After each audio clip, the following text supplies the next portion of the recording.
Hello, good afternoon, students. I want first of all to apologize for having missed the lesson on Friday, but it was not intentional. It was a technical problem. Some of you had failed to log in for the video conferencing. Then those who tried to log in, there were very few, so I decided to postpone the lesson at 2 p.m. on that day. But unfortunately also at that same time we had a meeting and I was not able to conduct the lesson. So I apologize for everything that happened on that day. It was very unfortunate. But away from that, today we are going to look at the Kilembe copper mines in this recorded lesson.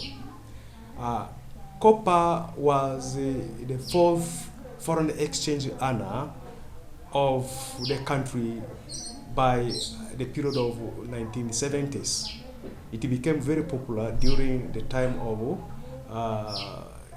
the former president of Uganda, then Idi Amin Dada. But today, the copper mining industry of Kilembe has become defunct. In other words, it is not functional. Some people are saying that it has become exhausted, but according to scientific research, that there is still huge copper deposit left there. And probably because of political reason, it is not being mined. Maybe if another regime comes in, the process of mining will be reinstated. So first of all, we need to know the location of these Kilembe copper mines. If you can look at this map here, you can see that this is a Kilembe town, and the Kilembe mines are located around this area on the eastern slope of Mount Rwenzori. And it is located within this valley of River Nyamwamba, which originates on the lower slopes of the mountain and it flows down to Lake George. So that is the location of the Kilembe copper mines. The next important thing in this topic is to study about the methods of copper processing. How is copper processed, if you may ask yourself? First of all, copper is mined through the process of drilling using borehole machines. They drill some holes or some boreholes in the rock. Then they put explosives in these holes in order to blast the rock, the copper ore. So the copper ore is drilled and blasted in order to extract the ore. Then the next stage is that the copper ore is transported, is loaded on trucks, and they are transported to the nearest concentration plant. The concentration plant is the first factory where the copper is processed. So in other words, the concentration plant is a factory. At the concentration plant just near the copper mines, the copper ore are crushed down into smaller and smaller pieces in order to make it easy to extract the copper, because in that way the more copper will be exposed within the crushed ore.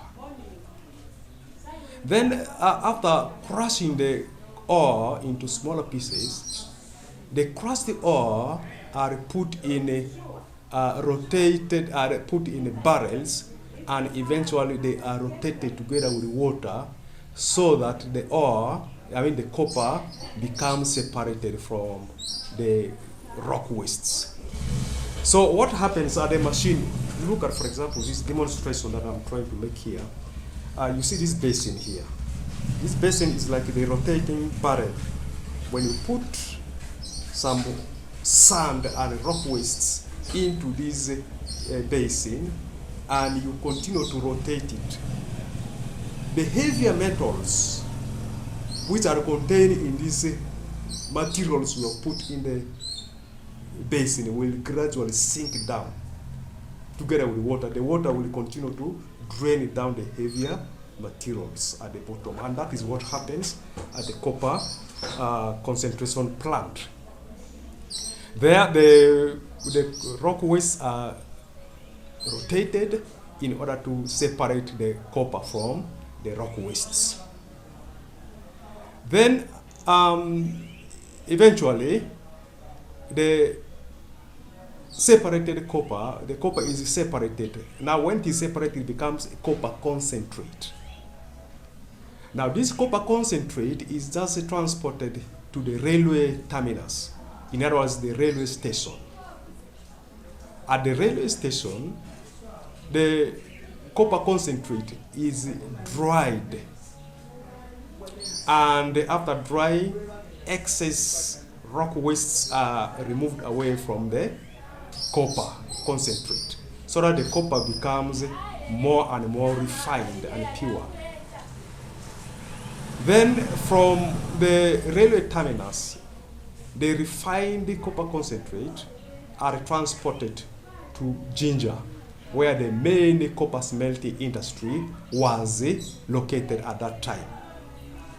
Now, when the copper concentrate reaches to the railway terminus at Jinja, then it will be smelted and molded into large shapes referred to as copper ingots. And it is that copper ingots which Uganda exports to other countries. It exports mainly to European countries and the United States. So in other words, copper is not exported in a refined form, in a purely refined form, like in form of copper wire.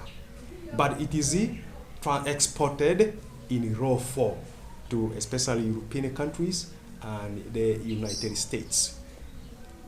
So that is the method of processing copper. The next thing under this subtopic we are going to look at is the importance of the Kilembe copper mines in Uganda, and more so to the people in the surrounding areas.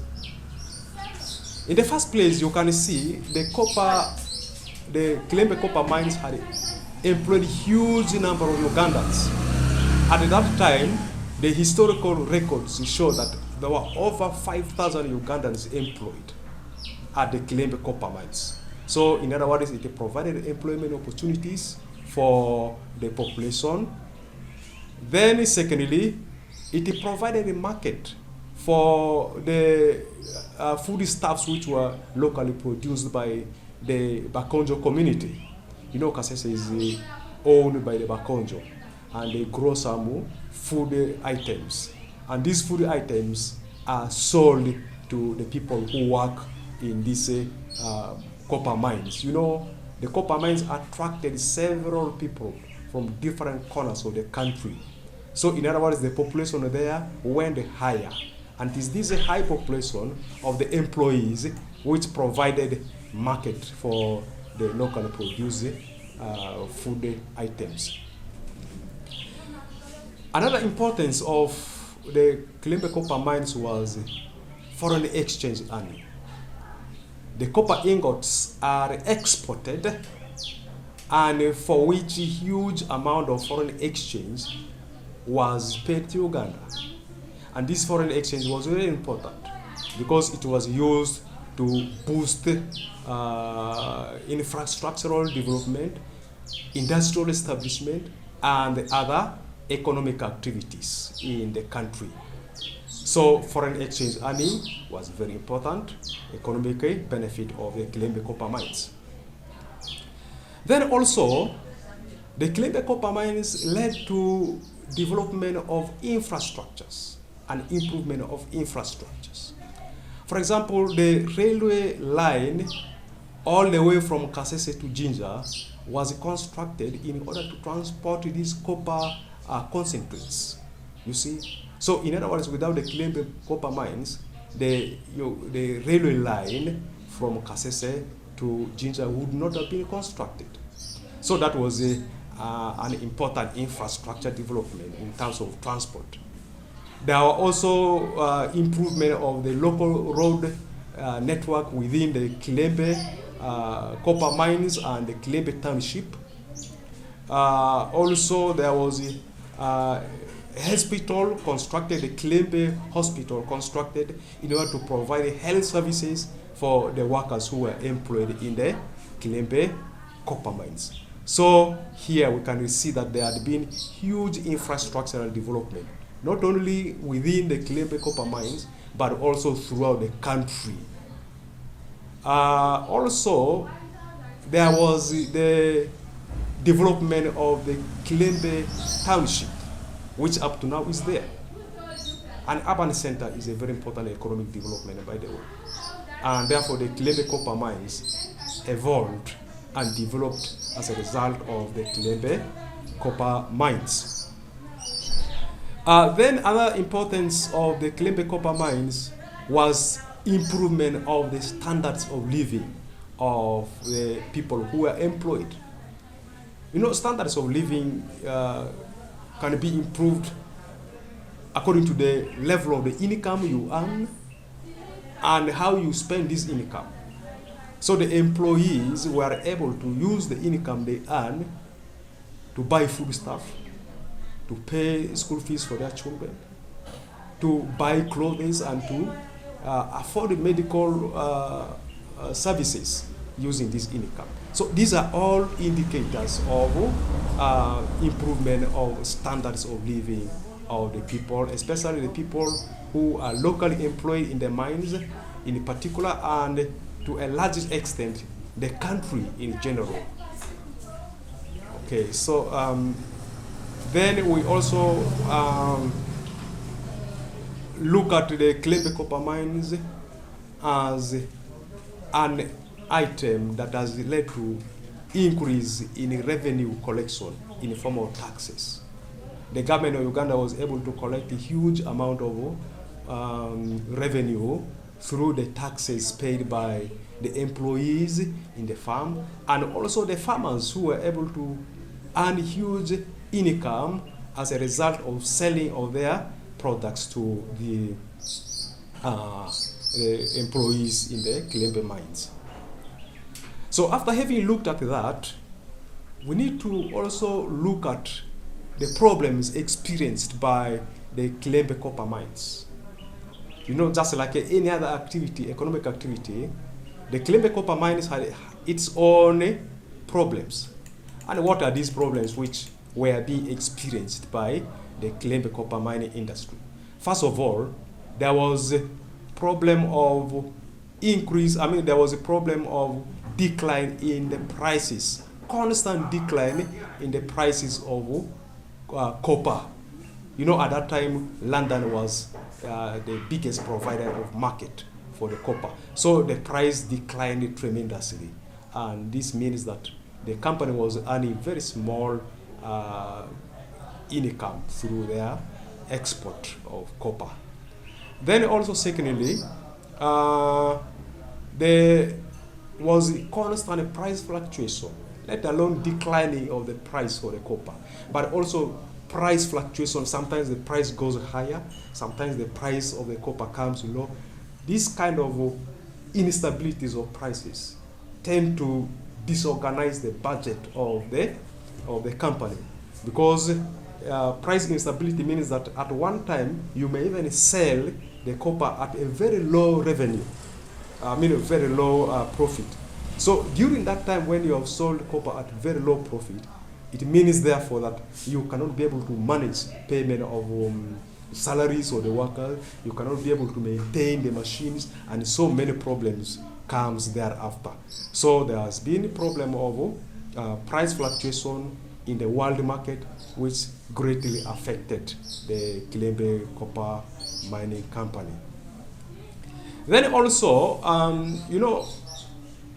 the Kilembe copper mines was established with the hope that the railway line from Kasese to Jinja would provide huge market for agricultural products, and this would promote agricultural development along this railway track. And eventually, it means therefore the railway will not operate at a loss. But this one was not achieved because the agricultural produce to be transported by this railway line was too meager, and therefore, in most cases, the railway was transporting very less volume of goods, and this therefore means that the railway was operating at a loss. You see that? So that became a very big problem to the Kilembe copper mining industry. And finally, the copper mine became exhausted. There are no more coppers there, and that's why today it is not being mined. But I don't know whether it is on a political ground that the copper mining industry has become defunct and it is not being made operational. Because according to some scientists, there is still a huge amount of copper deposited there, which, as I said earlier on. So, my dear students, I want to thank you very much for all those who will be opening this lesson and following it. This will mark the end of our lesson of the mining industry.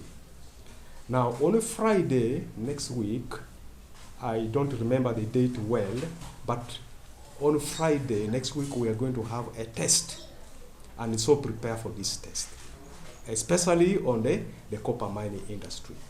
So I expect you to read and read and read so that you can be able to do this test very well. Otherwise, I thank you very much and have a blessed day.